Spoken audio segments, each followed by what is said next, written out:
This week on Life and Faith. If you think about, say, the 1960s, there were lots of options of hope. There were still Marxist options of hope. The flower power hippie version of love and peace. There were speeches given about this is the type of society that we want. We just don't really have that in our world at the moment. To be human means to long for that which goes beyond the human. Beyond a certain limit, they stop being good. It's a picture of grace. I can't be absolutely dogmatically certain about anything.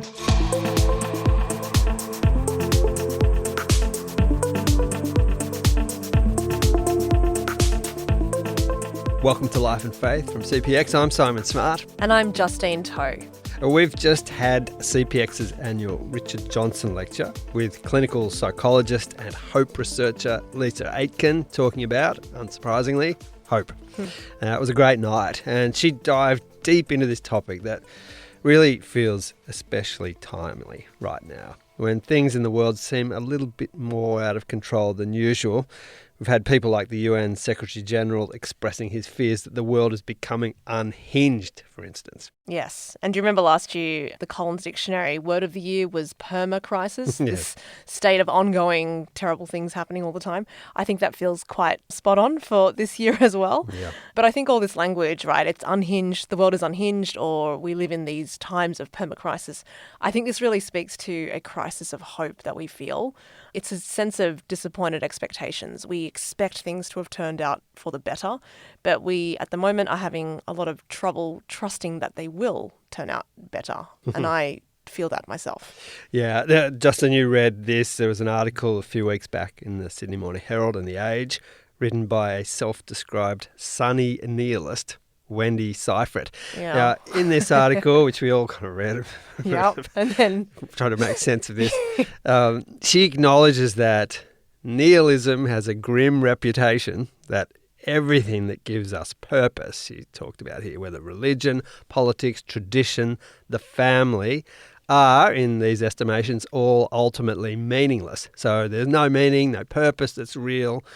But she and plenty of other, apparently, Gen Zs, have found they can cope with that by focusing on what makes them and each other happy and not concerning themselves with any kind of bigger picture.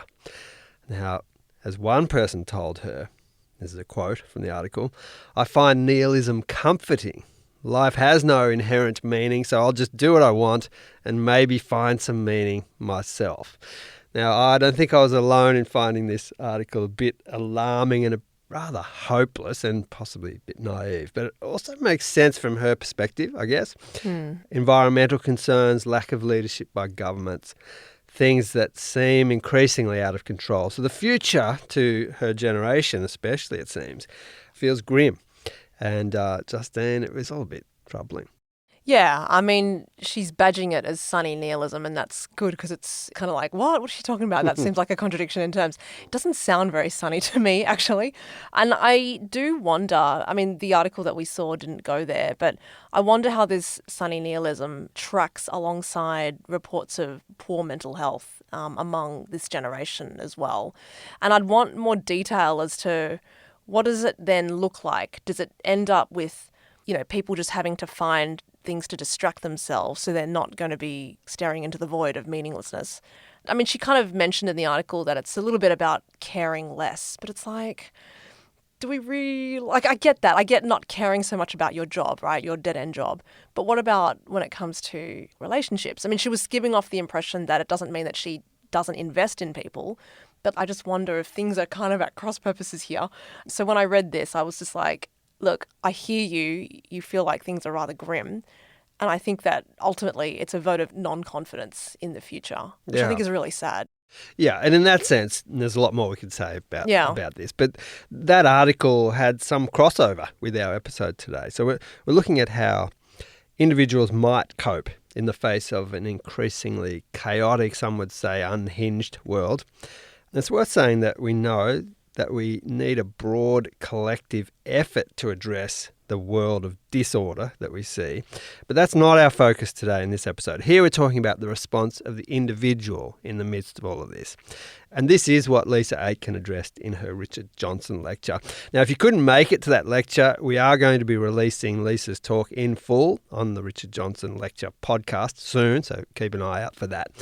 But in the meantime, Justine caught up with Leisa to ask her about hope. Now, Leisa, just a reminder, is a clinical psychologist. So the conversation starts at this point, the hope that we place in psychology more generally.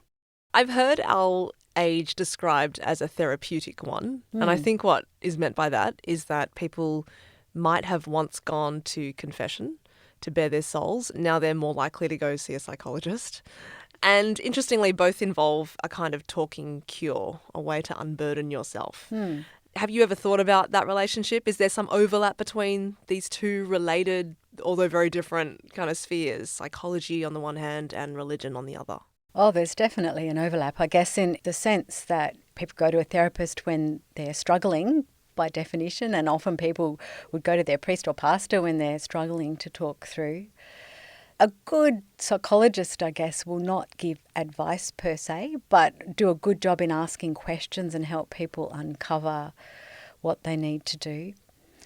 And I think a good psychologist will also explore the spiritual nature of what it means to be a person and have a holistic sense. I have a waiting list. Like, there is definitely a great need for people. People want to come to someone who's outside of their emotional system, who's not caught, within their family or within their workplace, and talk through what their options are. And I guess there's a sense in which a priest or pastor is also sometimes outside of that and can function like that. You just said that as a psychologist, you're not necessarily there to give advice or to give answers, but I think we kind of do want to go to our psychologist for answers. No pressure, right? I spend my days saying to people, it's not my job to tell you what to do. But that's not to say that there's not wisdom that can be imparted just from life experience, but also from psychological research. And as a Christian clinical psychologist, happily, nearly all of the psychological research on how to lead a flourishing life, how to push through difficulties and struggles is incredibly consistent with what the Bible has to say. So it makes it easy. Let me put forward to you a scenario. Just say I am a prospective patient of yours and I have a problem with hope, as in I don't have any. Right. I think I've heard you say that psychology is curiously silent on hope or doesn't have a lot to say, which I find interesting. Is that right? Yes, the last probably 40 years, there has been a growing amount, and in the last 10 years, a growing amount. But the problem was that back in the 1990s, psychology got stuck on a particular definition of hope, and it just sort of stayed with it, even though I think it's a very poor and impoverished definition. And this was the idea that hope just has two aspects. One, I've been good at achieving goals in the past, and two, I can problem solve my way to achieve my goals in the future. So this has just become the dominant view of hope, but it's very narrow and very individualistic. Unfortunately, also the educational research has used that definition because it's got a measurement scale, and as is the way in research, once one thing becomes the predominant piece, everyone wants to use that so they can compare their new research. So it developed this sort of big life of its own, even though recently many psychologists, not just me, others have been saying this isn't good enough. We need more than this. We need more. And it actually doesn't even correspond with how most people in the West use the word hope. So there's this whole other pool of psychological research which asks, how does the typical Westerner, what do they mean by hope? What's the lay use or the everyday use? And it's much richer than that definition. So part of my own research and work has been integrating other strands within psychology, which aren't necessarily overtly about hope, some of them, but have something to say about the topic, and integrating those with other disciplines. Well, before we get into your research, can we establish what is hope? What do we mean by that word? I feel like we often use it in a sense of, I'm going to shut my eyes and just wish for the best. But is that what we're talking about? Or is it optimism? Or what exactly are we talking about? There's a lot of research differentiating hope from other sort of anticipatory states of the future. So if I said, I hope to go to Pilates tomorrow, I can use the word hope, but it's actually a goal because I can just do it, it's not uncertain, and it's totally in my power. So goals are like that. I could say, I hope the weather's fine. I really should say I'm optimistic the weather is fine, because optimism is just a sense that the future will be good, but there's no agency, there's no sort of action involved. Whereas if you hope for something, you will act to bring it about. Or I could say, I hope for dessert after dinner. But this is actually just a wish or a want. I could say, I hope to be a unicorn, but this is a fantasy. Hopes have to be realistic. So there are constraints. And in fact, Aquinas back in the 1200s actually listed the same ones that came out in the recent research on what's called grounded views of hope, just everyday views. So it has to be realistic. It has to be noble and important. Part of the problem why dessert isn't hope is it's too trivial. So hopes, for most people in the West, hope needs to be this noble, important, uncertain. You probably need other people's help to bring it about, and you have to wait. So, yeah, there's these constraints about what is hope. Tell me then, what's it like to launch into a doctoral thesis about hope, which is butting up against this psychological definition that's mostly me-centered, but you're thinking there's so much out there. And then it sounds like you're also trying to piece together mentions of hope or related themes for this particular topic of study. That's right. So I did look at related psychological research, definitely, but I thought to myself, who has written most about hope over the last 2,500 years? And it's the disciplines of philosophy and theology. And the advantage of looking at them, there are some incredible intellects with deep insight into the nature of the psychological experience of hope. If we think of Aquinas, who I just mentioned, it's like reading a contemporary psychologist to read Thomas Aquinas on hope. Wow. It's extraordinary. But others as well, all the way through, even in their different frameworks. So on the one hand, you've got profound insights, but secondly, how we use the word hope in the West is in a sense an accumulation of all of these great scholars, because I'm talking about Plato, Aristotle, Augustine, Aquinas, Kant, Kierkegaard, Descartes, Nietzsche, like these scholars that I ended up reading have been absolutely foundational in our worldview of the West. And it was really exciting. It was actually life-changing to read all of these different philosophers and theologians. I'd never read most of them. I'd never read Nietzsche or Kierkegaard, like the original. I tried to read for each of them everything they had to say about hope, not everything they had to say about everything, but everything they had to say about hope in its original text, so that I'd really get my head inside their thinking and inside their understanding of hope. And what did you find? Give us a taster of something. Well, happily, there are lots of tables in my thesis. So I have these, I go through all of these different great thinkers.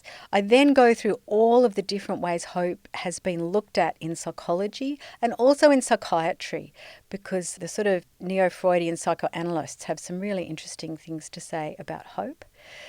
And from all of those tables, amazingly, there were themes which were common and that I could extract.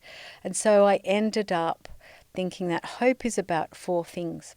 One of them is a mindset, the belief that the future has meaningful possibilities.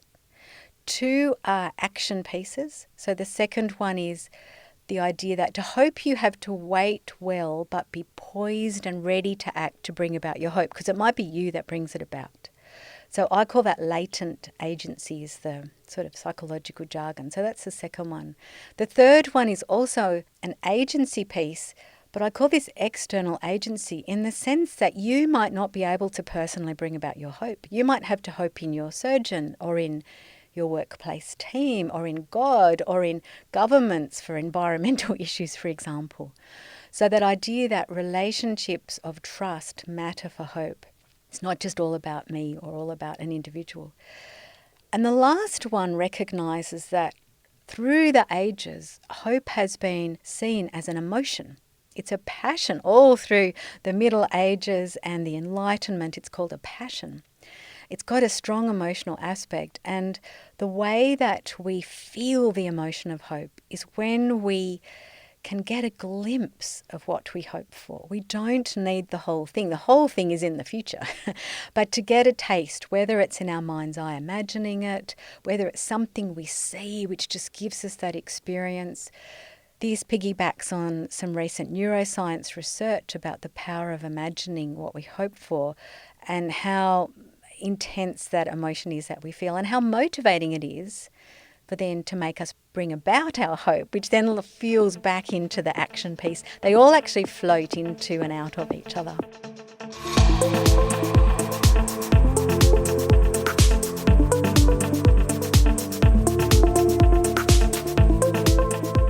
You're listening to Life and Faith, and we're hearing Justine's interview with psychologist and hope researcher Leisa Aitken, who just gave the Richard Johnson Lecture for us here at CPX. Leisa has just gone through 4 aspects of hope that she found in her research. So just to recap these.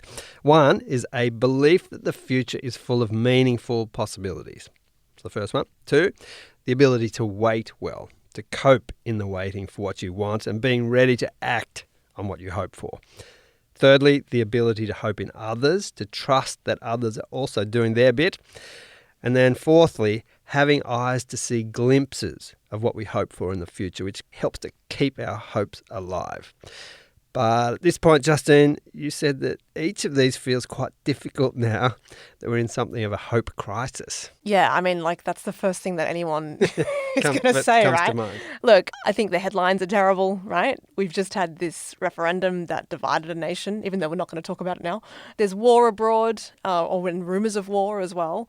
The pandemic, I think, is not done with us quite yet. So I think there's a lot of reasons to feel hopeless right about now. So this is what Leisa had to say about that. That's the most common comment that I get from people when I say, I've just finished a PhD on hope, is what a timely topic that we need it.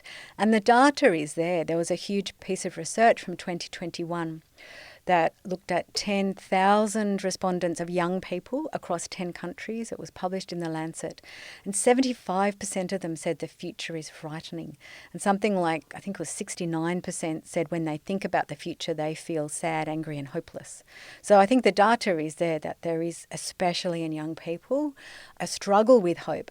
And psychology isn't going to be able to help if our definition is, oh, just work on your own individual goal attainment.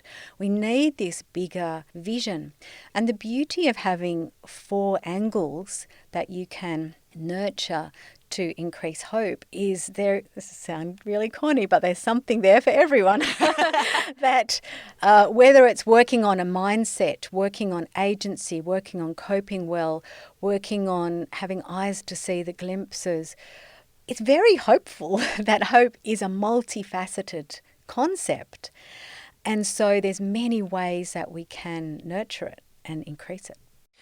Am I right, though, in thinking that hope is quite fragile? Or it's actually quite hard to do?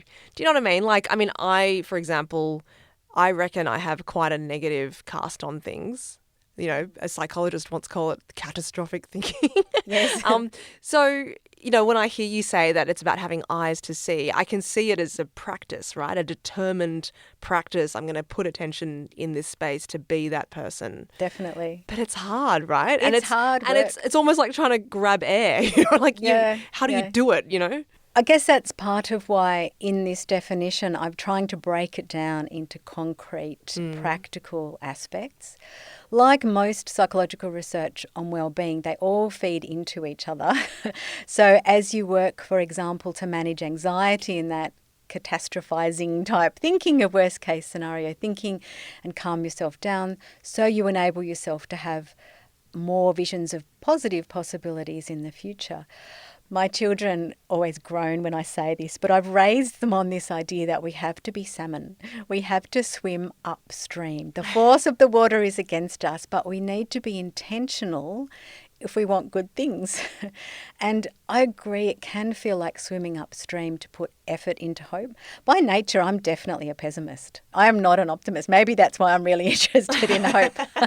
So I have to be very intentional myself on working on hope. Well, you have to. This is your brand now. So you have to be on brand. Now, tell me about hope and the way we locate ourselves in time, because it seems to be a very future-oriented sort of thing, hope, right? Whereas I'm just thinking of all the mindfulness stuff. I mean, mindfulness encourages you to stay present, be here right now. Whereas this hoping and this pulling us towards the future, that's a different kind of orientation to time, isn't it? It is very different. And I say this as someone who practices mindfulness just as a stress management strategy. I don't want to undermine the practice of it. It's a good thing. But it needs to have its place. There's research showing that to really have a meaningful sense of life, we need to reflect not only on the present. We can't always be in the present, just go moment to moment to moment. People who do that comes at a cost, and the cost is a sense of life's meaning. That to have a meaningful sense of life, we have to reflect on the past and be in the present and think about the future. Now, we can do that well or poorly. We can reflect on the past poorly and only think about hurts and traumas and negative things. Or we can say, well, yes, they're part of it, but also the past informs me what's important to me. It's going to inform my hopes. We do need to be in the present sometimes, of course, but how we think about the future matters. So we could think about it poorly with catastrophizing, or well and allow a whole lot of possibilities. Sure, we have to be realistic. Things could happen, but equally there could be positive and meaningful possibilities. So that span of time matters. And there is this, I found it fascinating. There's a research group and they have a theory called pragmatic prospection. And this research group, which is Martin Seligman, who I'm sure many people have heard of, and some others like Rob Baumeister, they are making a case that as humans, we think about the future a lot, and how we think about the future is more powerful for us than what's happened to us in the past. That the future pulling us is more important than the past pushing us. Which is hopeful because we can't change our past, but how we think about our future is very powerful. And one of my favourite books on hope was by a Marxist, an atheist Marxist called Ernst Bloch. It's called The Principle of Hope. And he argues in that in terms of time and hope, that the present is the building blocks of the future. What we hope for can only ever be latent in the present. So he talks about the real possible emerges out of the not yet. And he was at the University of Tübingen in Germany. And with him at that university was a Christian theologian called Jürgen Moltmann. And they had holiday houses together somewhere. How interesting. And Moltmann, so the story goes, I hope I've got this right, I think it is. Moltmann read this Marxist book and thought, I wonder what an alternative view of time in terms of a Christian view of hope would be. And he said, actually, while the Marxist view is the present is marching forwards, in a Christian view, time is coming backwards because we have promises of God in the future and something new, something transformative. You know, Marx is waiting for the revolution in the present. Moltmann says, well, the revolution in one sense is going to come in the future. Time should pull backwards and transform our present because we have an inkling of what is actually going to happen. So they're really different views of time. One is the present just marches forward. The other says that the forward pulls backward, but then pushes us to act in parallel with how we know God is going to act in the future. It almost ends up in a cyclical view. So it's interesting because it sounds as though the end, the way the story ends, or what ultimately will happen in the future, and if you view that future positively or that it is a hopeful future, then that can kind of become a little token that you bring with you into the present that can give you more hope. That's Am right. I understanding that correctly? That's right. You just need a glimpse of what you hope for. But it matters what you need to have something in the future, a big picture vision, so that it can pull you towards it, which is problematic in a very anxious society where for young people there is often a narrative of decline around environmental anxiety, and there's not really a big picture vision to pull towards in general society. So in my own research, I asked people what their best realistic hope for humanity was. And for young people, it was that things don't get worse. which doesn't actually have any content really Yeah. in terms of where you're pulling towards. And we need that. We seem to be designed, and our brains are designed to need some sort of image of a future to motivate us for action. So where can people find hope? I mean, that sounds so pat, but like I mean it though, right? You've just put forward to us a very sad and desperate situation, right? I think mental health of young people is at a crisis point, or is at a real, they're struggling. Yep. And you're saying that their hopes for the future are nil. They just don't want it to get any worse than it is, right? This is for the big picture hope for humanity. Oh, It's for not humanity. to say Got that an individual person, I'm sure young people have individual hopes for their lives, but all of our individual hopes for our lives are nestled within Yes, our hopes that for bigger. the world Well, the fact and that for humanity. The fact that fertility seems to be kind of in decline around the world. It's not just, in the Western countries. And I think someone has said that having children is a vote of faith in the future. Absolutely. I certainly have clients who are in their 20s who are saying to me, I will not have children because look at the world. So the question is, where is the vision of hope? Yeah. And it's a really good one because it's interesting if you think about, say, the 1960s. There were lots of options of hope. There were still Marxist options of hope. There were the flower power hippie version of moving towards love and peace. There were speeches given about this is the type of society that we want. We just don't really have that in our world at the moment. I'm not sure where. I mean, I'm a Christian, and so for me the vision of hope is the Christian vision of hope, which includes the restoration of the whole environment, which includes the resurrection of our bodies, of a restoration of each of us as humans. And there is a clear vision. And it's interesting, if you read the Bible, you can see glimpses, fleshed out little glimpses of this hoped for future time and time again. But beyond that, I don't think there is a consistent narrative that our society has about what we're hoping for. Leisa, I've heard that being religious or having a sense of spirituality, or even just this sense that we're one piece of a larger whole, that there's a bigger something out there, that actually correlates positively with people's well-being and sense of hope. Is that also something that you've come across? Absolutely. And I already was aware of the huge amount of psychological literature correlating spirituality and general well-being and human flourishing. That's very, very established. Spirituality is often divided into extrinsic and intrinsic spirituality. So if you're just forced to go somewhere, Right. a church, a synagogue, a mosque, it doesn't matter what it is, then, it doesn't necessarily correlate with well-being. But if it's part of your searching for the divine, for the transcendent, for connection with something bigger, and especially if you're finding a community of like-minded seekers, then absolutely it correlates with well-being and with hope. In my research, I found time and time again this correlation. So, for example, people who said their spirituality was very important to them were by far the most hopeful out of everyone. People who said the number one thing I do to make myself feel more hopeful is pray. Again, this correlated the most strongly with them having hope. So it certainly came out of there. The other important aspect is the link between hope and meaning. And meaning by definition is you have to connect with something greater, some greater story, something outside of yourself, really, to have meaning as it's defined in psychology. And hope and meaning are very entwined, very highly correlated. So that initial definition of, it's just about my goal attainment, just doesn't catch any of this, the connection with meaning, the connection with spirituality more broadly, let alone with a Christian spirituality. And for me, I was thinking about this the other day.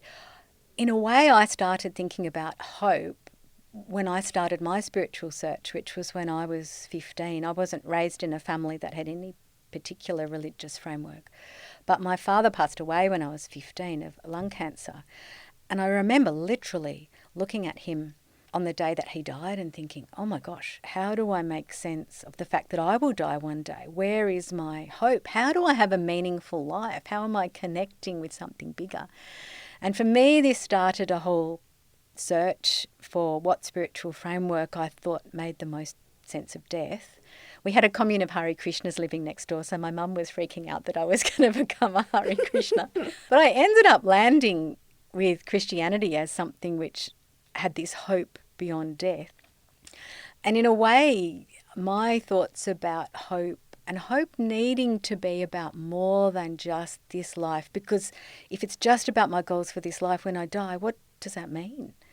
Whereas if there's a connection with something bigger, then the psychological jargon is a generativity, a sense that you've made a difference, that your life means something. Just before you started telling us about your father's passing away, you mentioned something that made me think of Viktor Frankl. Didn't he say, he who has a why can bear almost any how? And he was in the concentration camps, and he was saying that, so talk about desperate circumstances, things feeling terrible. But he seemed to have a sense of hope that there was something greater and something bigger, and that actually gave him the resources to cope in the present. Yes, his book Man's Search for Meaning he strongly links finding meaning, finding that why with your sense of hope. Absolutely. So there's a sense that regardless if the concentration camp is your context or the death of your father, there is something here that's pulling at you and saying, what is your life about? That's right. What do you really care about? Yeah, and in both contexts, it is the context of death. Like whatever hope can't just be for tomorrow or for the next week or for the next years. Ultimately, human hope has to take death into account. You've given us so much to think about and dwell on. Let me finish with one call to action, I suppose, on your part. What can we do today to be people of hope? Does that mean we've got to go out and change the world? Does that mean we've got to, vote the right person in, or, stop eating meat? Or what do we need to do? How can we be the kind of people that we need to be? All of the above. There's multiple facets. We do need to manage our anxiety so that we can think about possibilities. We need to connect with what's meaningful, give ourselves permission to think about the big picture story of our life and where we would like it to go. It's easy to spend our lives just in distraction, but to actually think about some of these really big topics. We can surround ourselves with people who are going to help us bring about our hopes. And we can have eyes to see the glimpses of what we hope for, and more than that, to be the glimpses. The beauty of glimpses is we don't have to change everything in the world to bring hope about, just a taste. For some reason, humans are designed that a taste is really powerful, just a glimpse. I think about my husband. He was passionate about social justice and about refugee work, and he started with no experience in this. He just wanted to help, and so he started a charity, and he helped settle 10 families on the northern beaches with a model of getting churches to help them settle in and be involved. And I remember him saying, I can't solve the whole problem of refugees worldwide, but I can be a glimpse just for those 10 families of my bigger picture hope, which is for, ultimate justice. And it didn't take over his whole life. It was something he did on the side, and it's finished now. But he looks back and he says, yeah, that was a brilliant glimpse of justice. And I guess the call for us is, if glimpses are enough, what are you passionate about that you want to see in the future? What are you hoping for? And how do you enable yourself to be a glimpse for other people?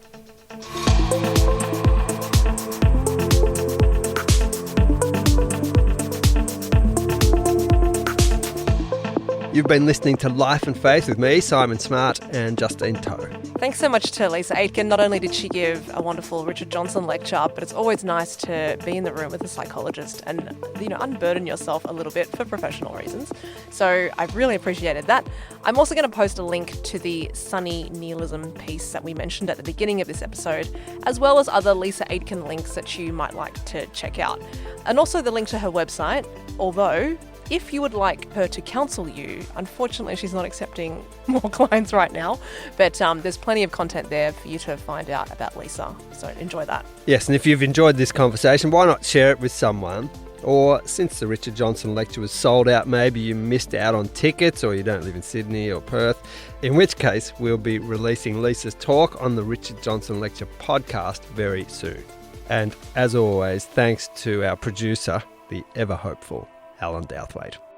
Next week. I think one of the things that really struck home was the speed at which the information travelled. By the time I got back to base to report it to my commanding officer, the President, Hamid Karzai, knew about it.